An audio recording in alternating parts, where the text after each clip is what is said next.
Yeah, so we've looked at just about most of jQuery, I think, and we've only got a little bit left, but the part that we have left is huge. It's massive. Yeah, it's like bigger than the bug. The part that we have left is Ajax and async, and it's, like I said before, a really big part of jQuery. For some people, it's the whole reason why they take a dependency on this library. Ajax. It's the whole reason why they use it, yeah. So what is Ajax? A cleaner? Wait, maybe not. So Ajax, yeah. Actually, it kind of can be. So asynchronous JavaScript and XML. So the first bit of it sounds good. That clears it right up. Right, clears it right up. And then you get to the XML part, of which we don't usually work with XML with Ajax.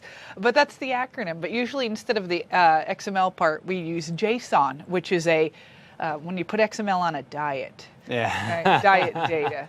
So that's what that's about. Yeah, and in fact, the object that we're working with is the XML HTTP request, because that's what it's always been called, and yet we don't really have any XML in the mix. One little mistake years ago with XML in a data format, and we're still paying for it. Actually, later. I was just talking with you at the break about a podcast episode that I listened to on JavaScript Jabber. They were interviewing Brendan Eich, who is the creator of JavaScript. He was talking about the history of some of this stuff, and it's really fascinating. I would encourage you all to go listen to that. It's really interesting to read about or listen to things that happened 20 years ago or more that went into the decisions behind these things. You can figure out why things are named the way they are, why they work the way they are. Into antiquity, I think they'll always work that way. Okay, let's look at where we're at in the agenda. Once again, we have 7 modules. We are going into module 6. We're talking about Ajax and async, so we're nearing the end. And that's this module, Ajax and async. Not necessarily related concepts. I mean, they do work with each other quite a lot, but we went ahead and packed them into one module here. In this module, we're going to be looking at the global Ajax event handlers, so the things that we can do to hook into the Ajax cycle, what happens before, during, and after an Ajax call. We're going to look at some helper functions. We're going to look at like the low-level, here's how to call Ajax using the Ajax method. But then we're going to look at these shorthand methods that jQuery gives us to make it, once again, easy. I mean, that's what the whole point of jQuery is to make JavaScript easy. Yep. And that's what it does with these shorthand methods. It makes even calling the jQuery method easier. So that's fun. And then finally, on the topic of async, we're going to look at the deferred object in jQuery and figure out what that's going to do for us and how that affects our Ajax even. Okay? Are you ready? Yeah, let's go. Let's do it. Global Ajax event handlers. So here they are, the global Ajax event handlers. This isn't a huge topic in my opinion, only because I don't tend to need to hook into these too much. Now I suppose that if a person is creating a jQuery into their architecture, they might have very good reason to hook into these events and do certain kind of cross-cutting concerns before every Ajax call or during every Ajax call or something like that. I don't know. Do you ever use them? Not very often. I haven't. Jeez, I can't remember the last time I would have actually used them as opposed to the standard Ajax call. Yeah. Yeah, so just like the other events that we saw in the other modules, you can say something like Ajax start, and then whenever an Ajax message starts, you're going to have an opportunity to do something there. In the event args, you're going to be able to capture what it is that's being sent, manipulate it. If you want to see some really good examples of that, I would encourage you to go to, once again, the jQuery API documentation and look at the global Ajax event handlers, and they'll give you some really good demos of when you might want to use that. We're just not going to cover it right here. So the helper functions. The helper functions actually are pretty cool for when and if you need them. Now, if you're just using the easy method for doing Ajax calls, it may be that you never need to use these helper functions. But in the off chance that you actually need one, boy, they sure are handy. Like the stuff that they do is really, really helpful. Excuse me. So here they are. There's 3 of them. Again, it's not too hard, not too difficult to wrap your head around. We've got jQuery param, serialize, and serialize array. Those 3. Whenever you see that something has jQuery param, you know that this is actually just a $sign, okay? that when you use it in your code, you're going to use it like $.param like this.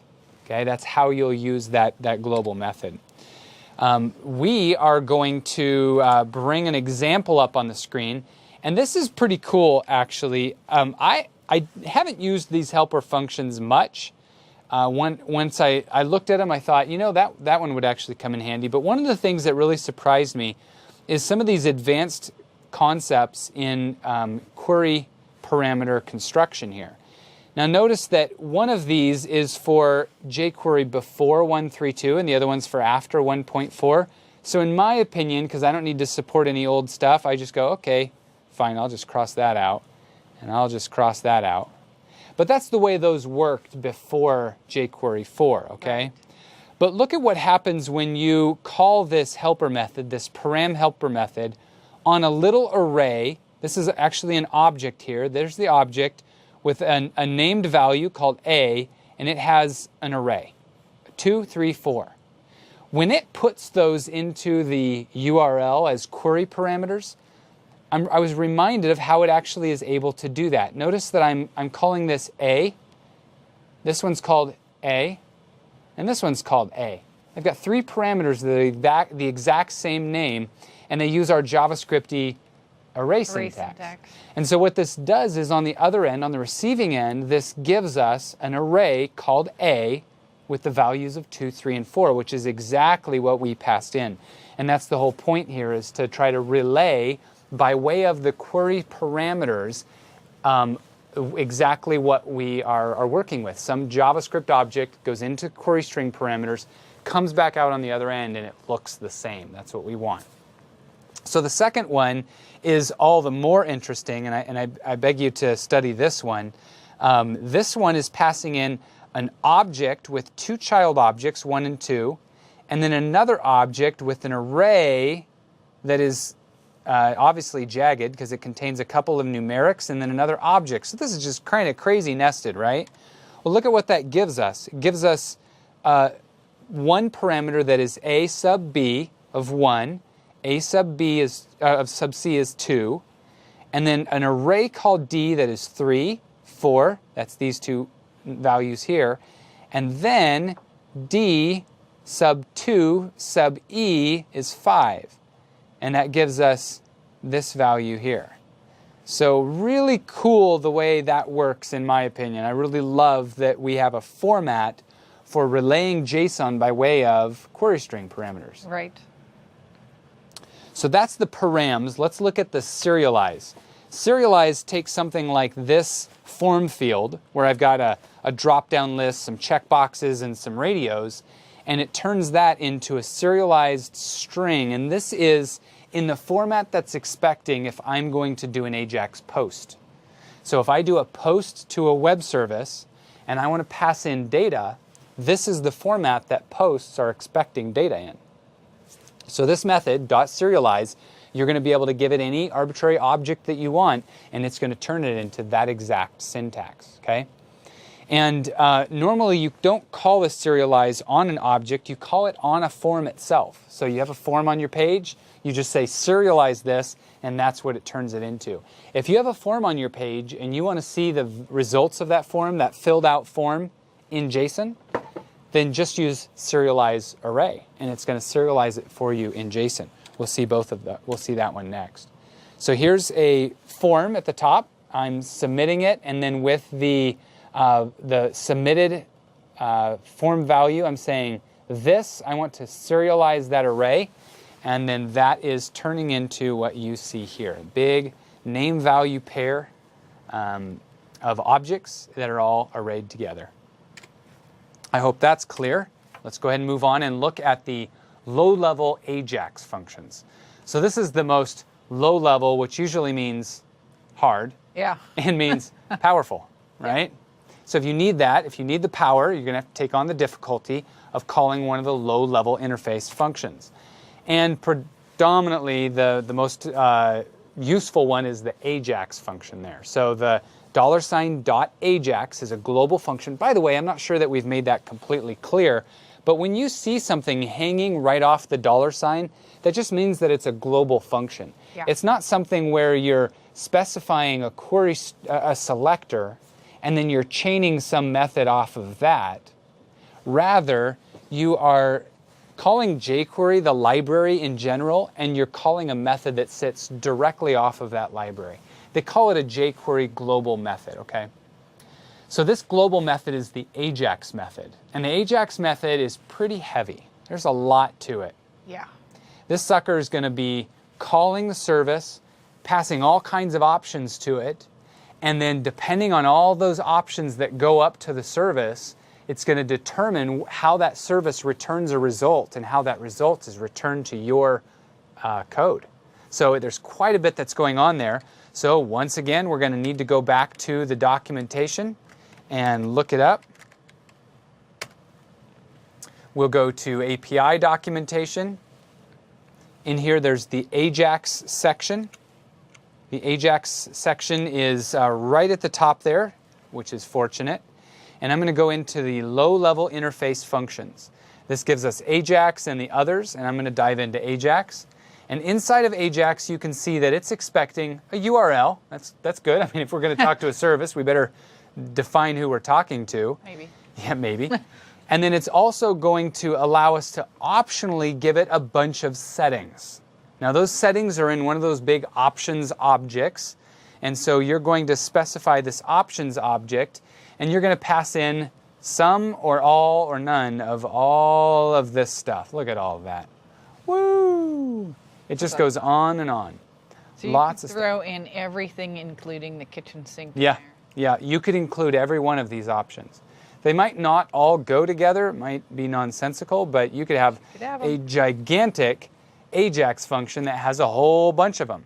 Here's just one where we have specified the URL, and we've specified an XHR fields property or option. It's really the most popular one, I would say. Is the .ajax? Yep. Oh, you think so? I think so. Interesting. I think as we get into services, people are using the get.json and the get more and more. That also, yeah, also popular. Yeah, they just make it a little bit shorter. It's just a little bit of convenience.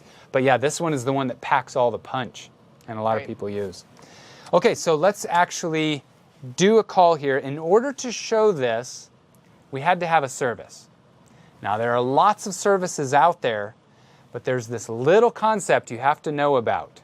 It's called cross-domain scripting. Yes. And it's a rule. It's a rule that all the browsers have to follow. And it means if I go to a web page, I'm not going to feel safe if that web page goes to a whole bunch of other domains on my behalf and fetches stuff and returns it to me. I don't know where this stuff came from. Right. I want a little bit of security in knowing that if I go to xyz.com, I'm only seeing stuff from XYZ. Yeah. So if xyz.com, the developers there, could just access any other servers that they wanted to, there would be some security holes there. Yeah. There would be some issues. And so we've got these cross-domain concerns, and we have to resolve those in some way. And these resolutions amount to us figuring out a way by which we make the process safe. We don't have script injection going on. Instead, it's all just data that we're fetching from these services. Right. There's really two ways to do this cross-domain validation. There's what I would say is the old way, JSON-P, which stands for JSON with padding. And it's a little bit of a trick that allows you to, because we can't pull this JSON back from other domains without our browser saying, hey, that's illegal. The browser doesn't say anything about us pulling data back in a script tag, and so we're able to pull that back in a script tag and execute that script tag locally. It ends up being safer than just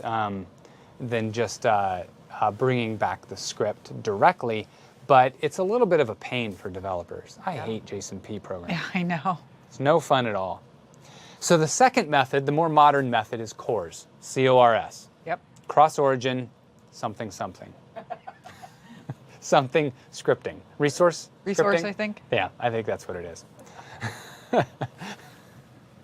So CORS is really just an agreement between the client and the server. So that the client, which is the website that we're going to, says, hey, I want to participate in CORS, and the server says, I'm going to allow you, subdomain xyz.com, to participate in CORS with me. And so they explicitly allow xyz.com to participate. And now there's a trust relationship there, and so now everybody's protected. The user's safe. So this whole matter applies, and if I show you an AJAX call from a website, like from inside of CodePen, it's just going to say, I'm not allowed to do that. In fact, let's try it. Go ahead. All right. Do it. Okay, so whenever I just go grab a service, what I usually do is I love playing with OData. OData is one of the funnest things in the world. So I go to OData and I grab the Northwind OData service version 4. And this brings back a JSON file, which is going to open in Visual Studio. And this JSON file describes this entire service and says what are all of the entities that are delivered by this service. Okay, so there's a bunch of them here: customers, employees, etc. Okay, that's what it gave me. It's Northwind. Everybody knows what's there. It's yeah. Everybody memorizes the Northwind schema. That's right. Thing. Okay, so that's what's returned to me. Now I'm going to open a utility called Fiddler that allows me to look at messages as they go, or even custom create messages on the fly.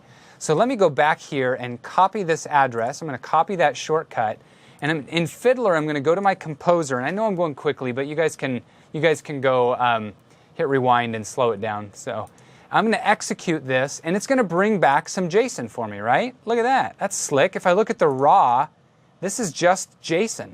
It's bringing back all this this entity set that I showed you. Nice. So let's look at the products.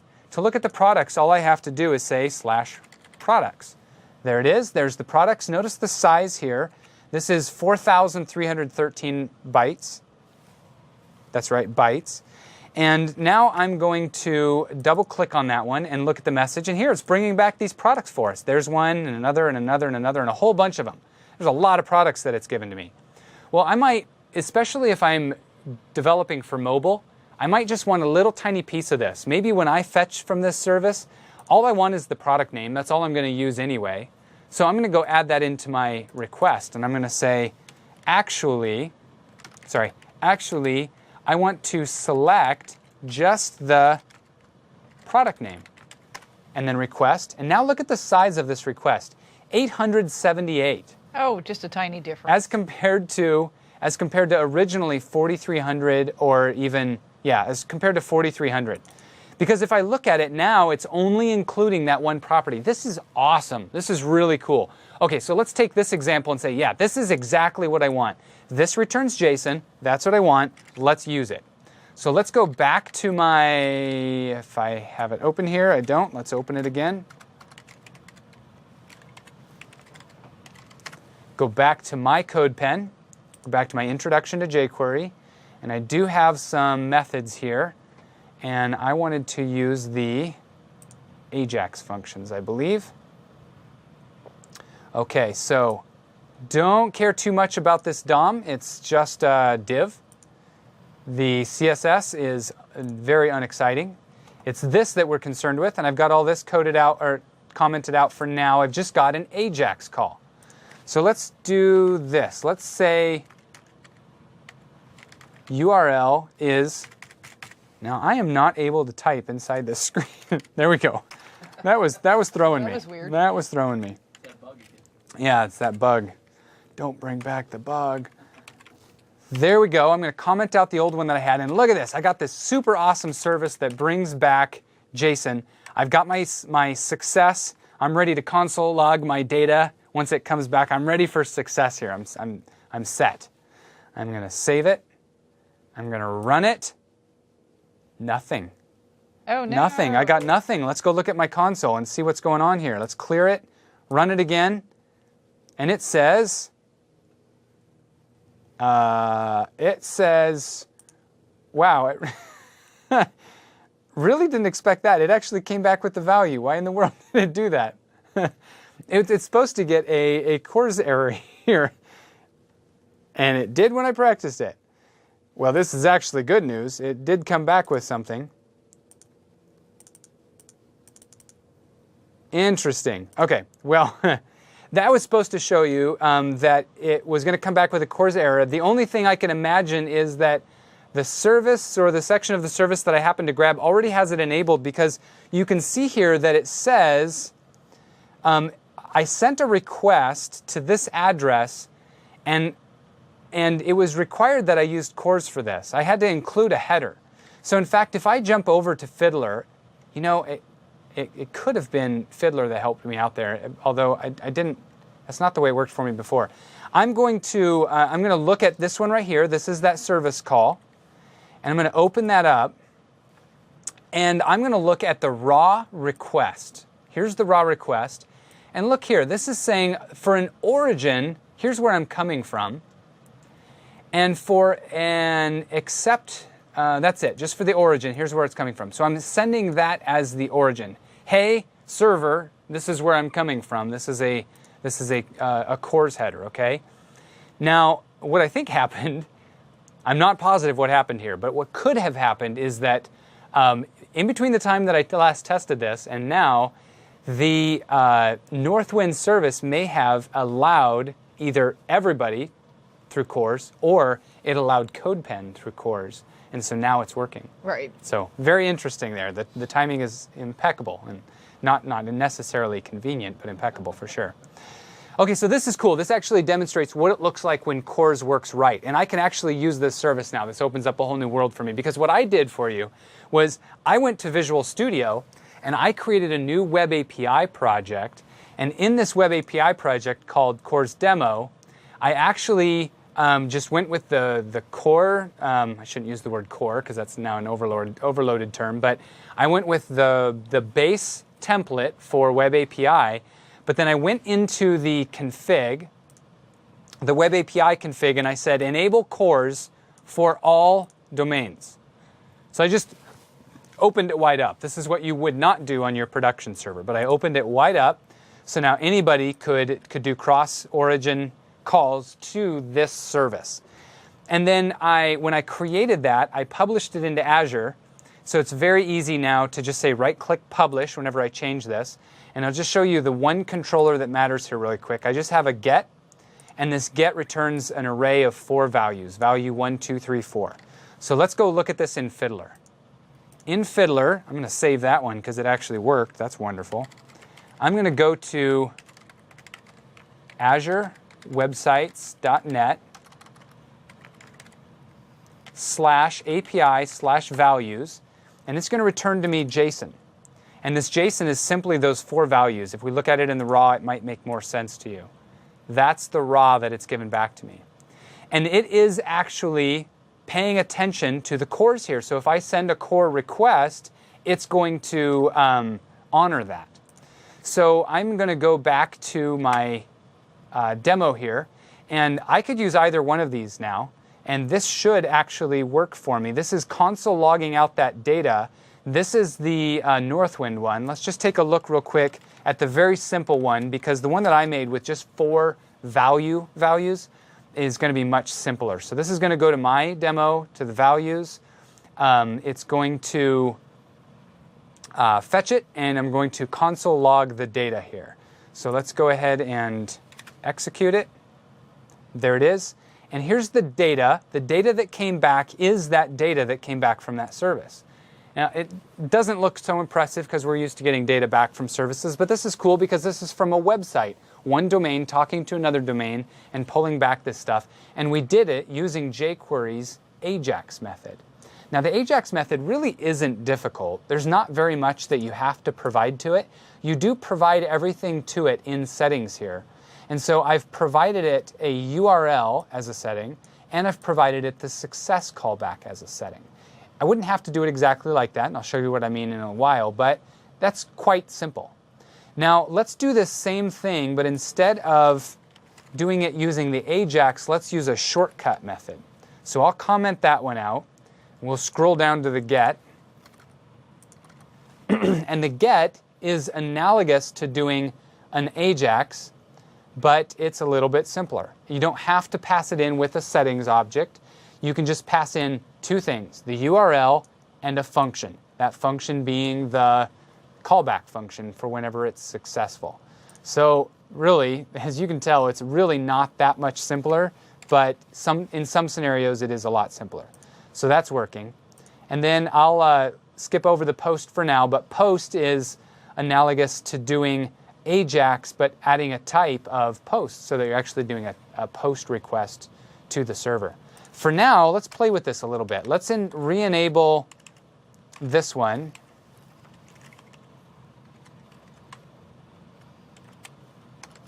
And we'll disable this. And I'm now fetching from the Northwind database a list of all the products, just their product name, and then I'm spitting that out on the screen. And if you remember, whenever we spit that out, it had an embedded thing called value. So I'm going to try to say console log data.value, and that should give me what's inside here whenever we get there. So let's run that. Let's clear this and run it again. And did it work? There we go.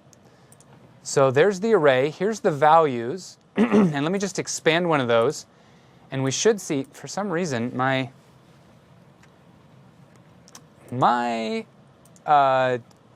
developer tools is not working right. I'm going to close this down and reopen it. Okay, back where we left off. Open my developer tools. Run that. There it is. And I can expand it. Excellent. Oh, but I still can't expand. See, I can't expand some things in my tools. That's just really strange. That is weird. Okay, let me go ahead and just do it this way. I'll go into the first one. So that's bringing back an object that has a product name of chai. This is exactly what I was expecting, and it's pulling from this O data. So that's super, super cool. That's the AJAX function. And I actually jumped ahead and I showed you the shorthand methods as well. I showed you the get method. And each one of these shorthand methods just abstracts a little bit and makes your call that much shorter. But under the scenes, it's actually just using the more powerful one. So it's really not that big of a deal. But here are the shorthand methods. I've already shown you get, and I showed you post. There's getJSON, and the real value with getJSON, because it's not a lot shorter in syntax from the get, but the nice thing about getJSON is it expects that what comes back is going to be in JSON format, and so it is that much easier. You don't have to parse it on this end. So instead of calling AJAX, let me go down and let me comment this out.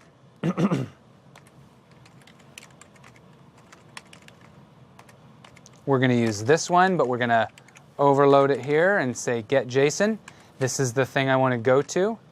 And I'm going to output that data to the console. And here it comes back.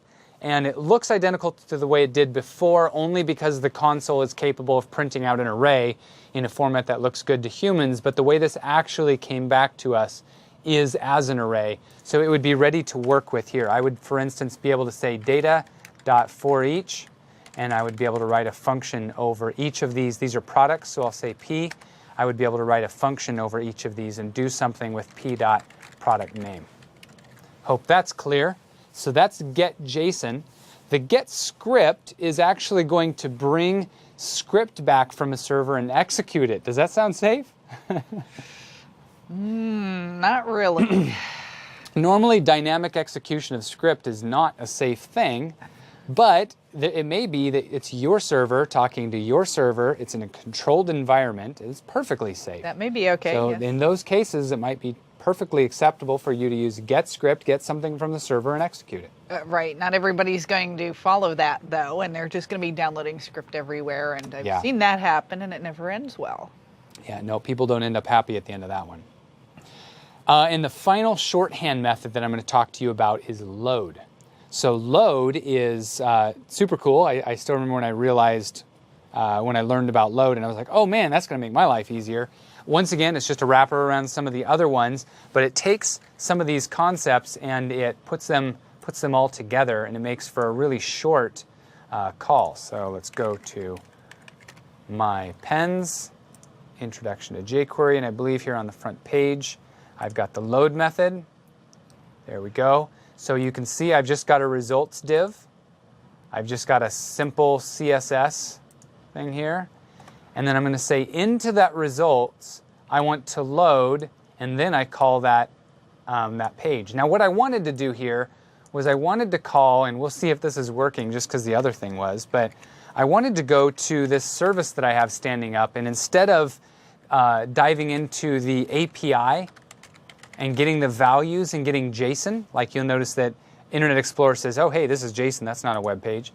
Instead of getting that, I wanted to go to this top level, and this is just HTML, and I wanted to bring this in. And in fact, I'm going to try it again because it might just work based on whatever changed.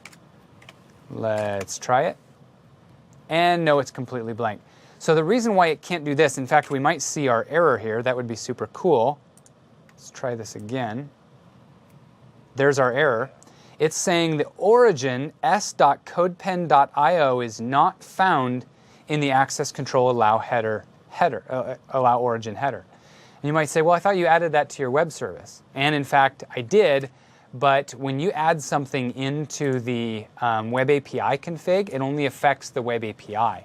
So it's only affecting what happens rather under here. It doesn't affect what happens up at the root here. So that is not, in fact, enabled for CORS. And so this is the message that you get. This is what you're going to see if you don't enable CORS. So load is really doing a fetch. It's just doing a get. But with the results, it's then loading that into a DOM element. So it's something that you could do using the text or HTML or append or append to, one of those. Yep. But this is all making it happen in one swoop. And sometimes it's really excellent when you can just use this and you can go load a number of resources from online, pull them down, and automatically put them into a range, into an element with one line. It's super slick. Nice. Yeah. All right, that's the load shorthand method, and I think that does it for the shorthand methods. And now we need to look at the deferred object. Do you do a lot with async? What do you think of async? Well, you pretty much nowadays have to do things with async. Can't get away without it, huh? Can't get away without that. Especially if you're doing WinJS development, it's built in. That's a very nice model. But yeah, you have to do async anymore. Yeah. Yeah, I like to divide the world of async for people that are trying to understand it into two worlds. There's consuming asynchronously, and then there's producing asynchronously. So if somebody else makes an asynchronous function, then there's a pattern that you need to learn in order to call that function and capture the ability to do something after it's done doing whatever it does. Okay, that's consuming asynchronous functions. But then maybe you want to actually create your own asynchronous function. You want to make one so that when people call you, you can tell them right away, here's a promise, I'll get back to you, don't worry about it. And then you can go about and look stuff up from the internet and look stuff up from a database, churn on some data, and when you're done, you can tell them, hey, remember that promise I made you? Here's the results. We're done now. Yep. And they can use that same pattern, and they can do something when your task is done. So that's what we're talking about here.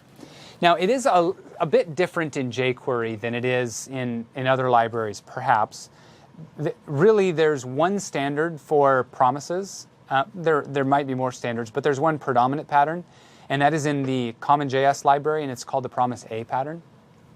And most people follow that, but a lot of people add some sugar on it. They try to make everything a little bit easier. jQuery is no exception. In jQuery, we have this proprietary deferred object. The nice thing is it plays really well with the main pattern. Okay, so you're going to be able to do all the stuff that you can normally do. So let's look at this. Now, if you go to the documentation, let me see if I have that up. I do. If you go to the documentation and you look at the deferred object, it's going to give you quite a bit of information here. Always, done, fail, is rejected, pipe, progress, tons of stuff. And it can be confusing. It can take a while to really understand what goes on with asynchrony in JavaScript. So what I've done is I've pulled out just a few that I think you need to know about. Okay? And we're going to learn those. So first of all, let's talk about consuming an asynchronous function, because that's kind of the easiest. And to look at that, we're going to look at then and done and fail and always. okay? And in fact, in the interest of time, we're basically just going to look at then and fail for now, and then we're going to look at the rest of these. So let's go back to our code, wherever that might be. Here it is. And we know that right now we're doing a load from this web service, right? I'm going to go ahead and set this back to values. This should load those 4 values. In fact, it does. Now it's going to load those. And what is returned from this load? Let's actually do a console log and just see. Let's see what that gives us back. So that gives us back this object. And if I look in there, it's got one HTML. Oh, this is load. I'm sorry. We're going to need to use get here. We're going to want to do a $get. The load doesn't actually return a promise. We're going to use the $get, and we're going to just call this. We don't need to use any other parameters for that. Okay, so now let's try it. And what it returns is an object. And if I look into that object, and I kind of drill into the prototype, which, again, it's not going to let me. That's really too bad. I really have no idea why it is fickle about that. But if we were able to drill into this, you would see that this thing that we have, this result of a get function call, is a promise. It's something that we can hang off of. Now, you saw before that we did a get, and this doesn't do anything after our get, right? So we said function, and then we had the data, and then we did, I think, a console log of the data. So that was the way that we implemented that. I'm going to kill that last that wrapper console log now. We don't need that. And run it. And that gives us this object with value 1, 2, 3, 4. That's the data that was returned. So this is like our success handler. This is what we want to happen whenever the user comes back from, or whenever the code comes back from this call. Well, instead of specifying it as a callback here, we can do that differently. We can take it off of there, and we can, I like to hit return and then tab. We can say then. We're hanging a then function right off of the return of this get, then, and that's where I paste my function. Then, and it also has a payload that is the data that was returned. And then we're going to console log it out. And let's just make sure that we are doing this right by adding a get with then. There we go. We added something to it so we can tell. Get with then value 1, 2, 3, 4. So that worked. And why would I want to do that? Why, if I have callbacks, and Rachel, I'm going to put you on the spot, mostly so that I have time to take a drink of water. Why would I want to use this pattern as opposed to using callbacks? Because we've got callbacks. Right. Well, I actually like this. It's like the promise pattern or whatever the pattern name is. But with then and done, you get to say, hey, go out and grab some stuff, and then I'm going to wrap up some functionality. Or once you're done, wrap up some functionality. Basically, it behaves like a callback. So it's the same behaviors, just a little bit different of syntax. Yeah. So it makes it just kind of looks nicer, I think, very often. Yeah, and with 1, it looks nicer. With 20, it looks way nicer. Yeah. Because you actually get to see that I'm doing something, and then this, and then this, and then this. Whereas with callbacks, 20 callbacks, oh shoot, those are nested, right? Yeah. If you want to callback, if you want to call something and give it a callback, as a result of another callback, you do it inside of there, and you have to nest all of those, and you end up with this gigantic, terrible structure. Yeah. And it's also sometimes hard in using callbacks to combine and compose these handlers, so that, for instance, it's one thing to say I want to do something, and then do something else, and then do something else. But what if you have 5 things, and you want to say after those 5 things are done, all of them, then I want to start this next sequence of 5 things. That can be done with promises and using the promise pattern, but if you can do that in the callback pattern, it's terrible. Yeah, that's not a really nice syntax. Yeah, I think you're going to have to store a little state machine in order to keep track of what you've called back and what you haven't and tested. It'd be a lot of bad. Extra roll your own kind of code. Yeah, we don't like roll your own kind of code, right? We like writing code, but we like writing the code that's important to help solve the problem that we have, not code to just make other code work, not infrastructure code. Absolutely.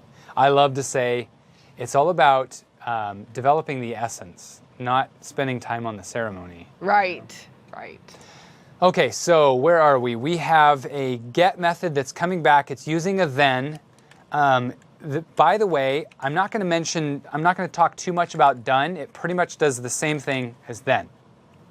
The difference is that done enforces that this is the very last one, so if there are errors, it's going to throw them as opposed to just silently failing and frustrating the developer. So your pattern should be asynchronous call, then, done.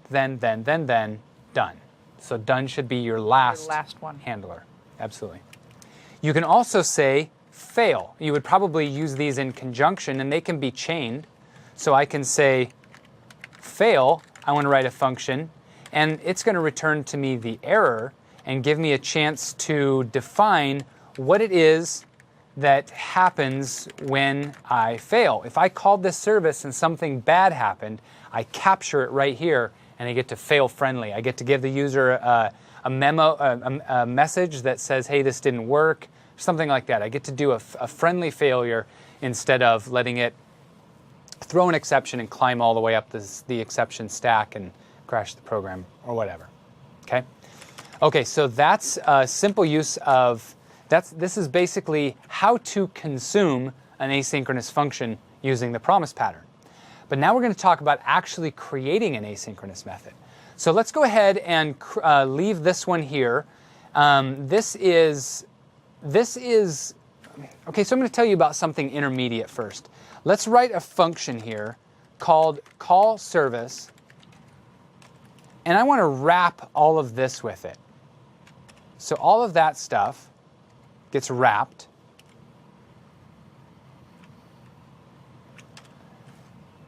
Okay, did I do that right? Call service, that gets wrapped, good. Okay, so I've got this function. I don't want to define what happens when we come back for the service here. I want to do that like closer to the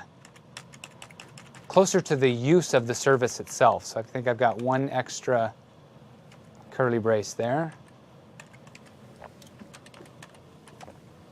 Oh, curly brace management. We love you. All right, so now I am calling a function that does this. But what does my function return? It doesn't return anything right now. My function is a synchronous one. I want to turn it into an asynchronous one. Well, lucky me, all I'm doing is calling an asynchronous function. So all I have to do is say return whatever that returns. Right. Suddenly, this is an asynchronous function. And I would recommend that anytime you create your own asynchronous function, you follow the convention of adding the word async to the end, because then the person who calls it knows right away what type this is going to return to them. So unlike where you go, load, get, I guess I better go look up the documentation and see what that returns. If I say call service async is going to tip off the user that's using that, hey, this is going to return to you a promise. I promise. Okay, so that's if you conveniently are calling an asynchronous function. But what if you're doing something like set timeout for 5 seconds? Now, set timeout is non-blocking, so it's going to occur on another thread. And so it's not going to stop, and we're going to come right back from this very, very quickly. Yeah. At this point, I think it makes sense for me to jump into my official deferred demo because I have some stuff in there that will be helpful.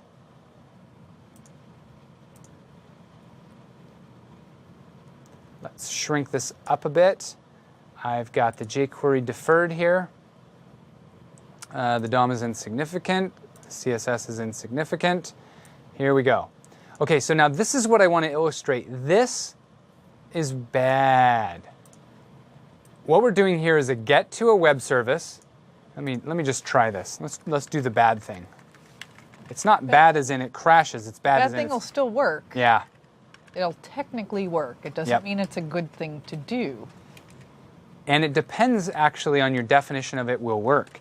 I think that it won't do what we might be intending for it to do, so we could argue that it wouldn't even work. Sure. See, it's going to call the service, and then it's going to say done on the screen, right? So let's run it. Call the service, done. The only problem is this is an outright lie. It's saying that we're done, and it's not really done. Right. Not only is it not done, but it may have bombed. We don't That's a good point. know if it threw an error quietly or something like that. So, yeah, we really have to use that async pattern, like with the dot done and the dot then. Yeah, that's a good point. When this fires, it has no idea about the success, about the status of that network call. And as we know, the network could be down. I mean, it could be a variety of things. So let's use the good pattern here now. I'll go ahead and uncomment this and that.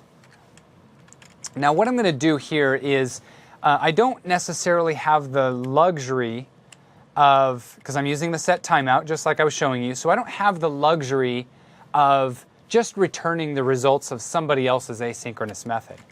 So what I'm going to do here is I'm going to create a function called myDeferred. Inside there, I'm going to create this this jQuery deferred object.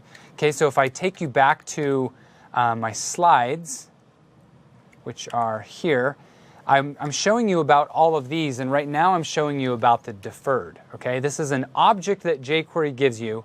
It's a little bit higher level of abstraction from a promise and makes it a bit easier to work with a promise. So there's the deferred. And then inside this function that I want to be asynchronous, I'm now calling this set timeout. And I'm waiting 5 seconds. And after 5 seconds, I'm calling the resolve method of this deferred that I created. So I'm creating my own deferred, waiting 5 seconds, and then I'm resolving that deferred. Okay? So what I've essentially done here is I've created for myself an asynchronous function. When people call this, they should be expecting a promise in return. So I should write the word async on here so that they know. And then when I call it, I should call it with that name. I neglected to do that before, so I'll do it now. So I'm going to call my own method, and because and I didn't show you this part, I resolve it right here, and then I return the dPromise. So I'm returning the promise of this deferred object. That deferred object contains in itself a promise. If you just return that to whoever's calling your function, it comes back immediately, and they're like, great, I've got a promise, I'm good to go. I can then off of this now, and I can make sure that this happens at the right time. So let's look at how we consume that, and then we'll be all done with this module. So I'm calling myDeferred async, and then I'm going to append to the results, hey, I'm done with the custom deferred function. So if I run this, actually, what I'd like to do is put a little extra thing in here, which is just to grab that results and append, starting the async call. So you can see when that actually runs. So let's run it. Starting the async call, done with the service. That happened too quick, didn't it?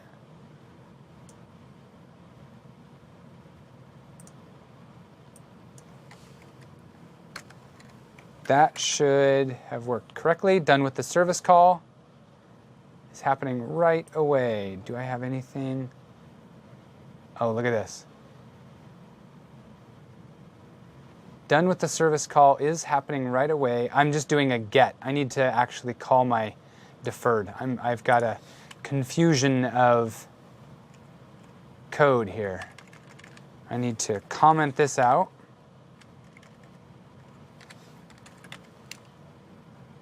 All right, run it again. Starting the async call, we should wait 5 seconds here now for a response. And the magic thing is that no code is running during that 5 seconds, and we're not blocked. So we can accurately say, this is done, now we're going to do something for the user.